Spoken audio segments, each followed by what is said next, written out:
Sanki hayatım yeniden başladı. Seni öyle görünce gözünde deniziyle. Haydi gel aklım, kalbime anlatalım. Nedir hep değişmez, imkansız sevince. Hayat bu sarmaşık misali, kalbime olsan misafir. Her gün düş desem olmuyor ki hayalime tarif. Ellerimde kor misali, bir günde iz olmuş gibi yani. Halim bu kadar derine düşme. Başladığımız yerde kal, gönlümden belam.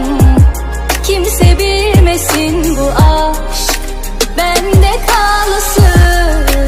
Sen de yan, huzur olmasan da, görmesen de halimi. Vazgeçmedim hala.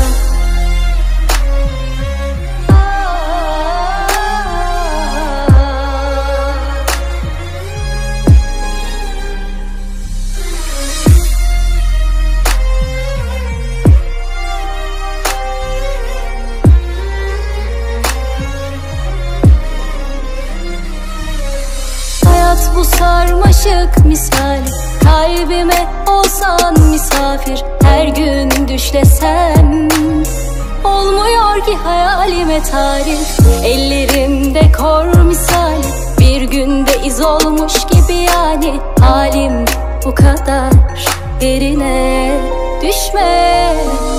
Başladığımız yerde kal, gönlümden belam. Kimse bilmesin bu aşk bende kalsın. Sen de yan, huzur olmasan da, görmesen de halimi. Vazgeçmedim hala.